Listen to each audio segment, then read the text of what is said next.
Dan ketahuilah bahwa sekiranya sekalian makhluk saling bantu-membantu kamu untuk memperolehi sesuatu yang tidak ditulis Allah Subhanahu wa Ta'ala untuk kamu, pasti mereka tidak akan sanggup mengadakannya.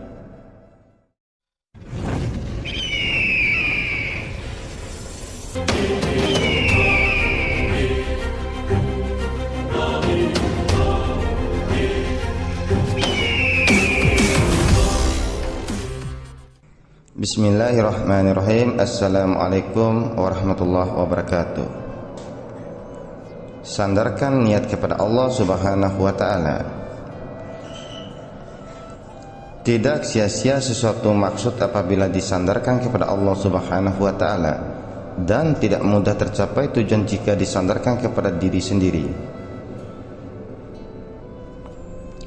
Hikmah yang lalu menggambarkan keadaan hamba Allah Subhanahu wa Ta'ala yang mempunyai maksud yang baik, yaitu mau mengubah dunia supaya menjadi tempat kehidupan yang sentosa, tetapi ternyata gagal melaksanakan maksudnya apabila dia bersandar kepada kekuatan dirinya sendiri. Allah Subhanahu wa Ta'ala mensifatkan dunia sebagai tempat huru-hara dan kekeruhan. Sesiapa yang memasukinya pasti berjumpa dengan keadaan tersebut. Kekuatan huru-hara dan kekeruhan yang ada pada dunia sangatlah kuat karena Allah Subhanahu wa Ta'ala yang meletakkan hukum kekuatan itu padanya.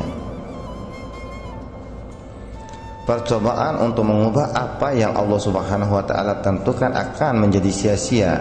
Allah Subhanahu wa Ta'ala yang menetapkan sesuatu perkara, hanya Dia saja yang dapat mengubahnya. Segala kekuatan baik dan buruk semuanya datang daripadanya. Oleh yang demikian, jika mau menghadapi sesuatu kekuatan yang datang darinya, mestilah juga dengan kekuatannya.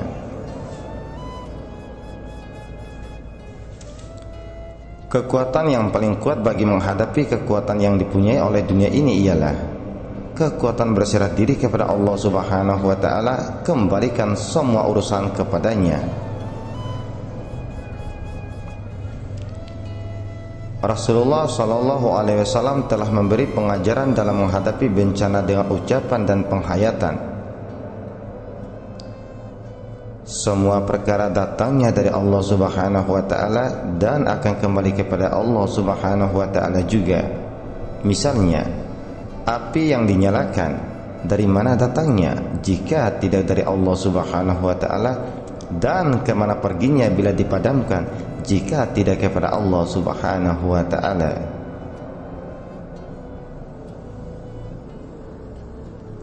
Apabila sesuatu maksud disandarkan kepada Allah Subhanahu wa Ta'ala, maka menjadi hak Allah untuk melaksanakannya.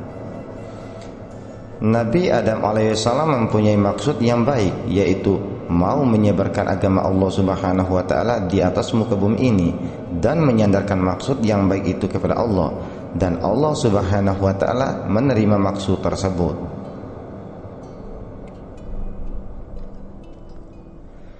Setelah Nabi Adam alaihissalam wafat, maksud dan tujuan beliau diteruskan Allah Subhanahu wa Ta'ala memerintahkan maksud tersebut dipikul oleh nabi-nabi yang lain sehingga kepada nabi terakhir, yaitu Nabi Muhammad sallallahu alaihi wasallam.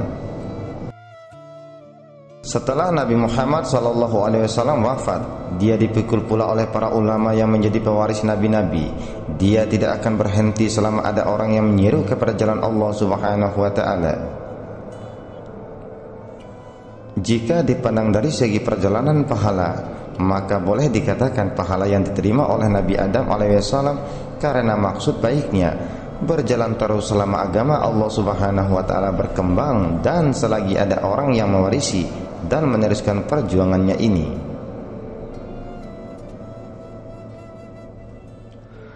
Maksud menyerah diri kepada Allah Subhanahu wa Ta'ala, bersandar kepadanya dan menyerahkan segala urusan kepadanya mesti difahami dengan mendalam. Kita hendaklah memasang niat yang baik dan beramal bersesuai dengan makam kita.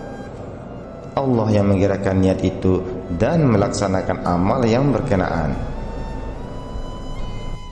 Cara pelaksanaannya adalah hak mutlak Allah Subhanahu wa Ta'ala.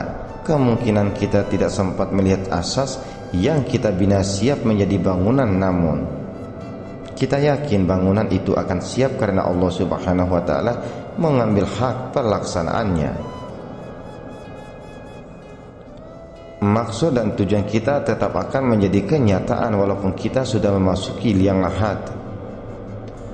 Pada masa kita masih hidup, kita hanya sempat meletakkan batu asas, namun pada ketika itu mata hati kita sudah dapat melihat bangunan yang akan siap. Rasulullah Shallallahu Alaihi Wasallam sudah dapat melihat perkara yang akan berlaku sesudah baginda Shallallahu Alaihi Wasallam wafat. Di antaranya adalah kejatuhan kerajaan Rum dan Parsi ke tangan orang Islam semasa pemerintahan Khalifah Ar-Rasyidin. Sekalian nabi-nabi mursalin yang dibangkitkan sebelum Nabi Muhammad sallallahu alaihi wasallam sudah dapat melihat kedatangan baginda sallallahu alaihi wasallam sebagai penutup dan pelengkap kenabian. Begitulah tajamnya pandangan mata hati mereka yang bersandar kepada Allah dan menyerahkan kepadanya tugas mengurus. Tidak ada jalan bagi seseorang hamba kecuali berserah diri kepada Tuhannya. Semua hikmah dari yang pertama hinggalah kepada yang ini sekiranya disambungkan akan membentuk satu landasan yang menuju satu arah, yaitu berserah diri kepada Allah Subhanahu wa taala.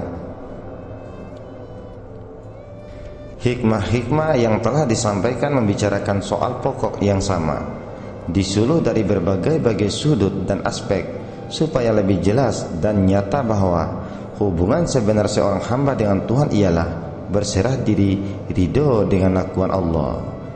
Rasulullah Shallallahu Alaihi Wasallam telah mewasiatkan kepada Ibnu Abbas radhiyallahu anhu, apabila kamu bermohon maka bermohonlah kepada Allah Subhanahu wa taala. Apabila kamu meminta maka mintalah kepada Allah Subhanahu wa taala. Dan ketahuilah bahwa sekiranya sekalian makhluk saling bantu-membantu kamu untuk memperolehi sesuatu yang tidak ditulis Allah Subhanahu wa taala untuk kamu, pasti mereka tidak akan sanggup mengadakannya. Dan sekiranya sekalian makhluk mau memudaratkan kamu dengan sesuatu yang tidak dituliskan oleh Allah Subhanahu wa taala untuk kamu, niscaya mereka tidak sanggup berbuat demikian. Segala buku telah terlipat dan segala pena telah kering.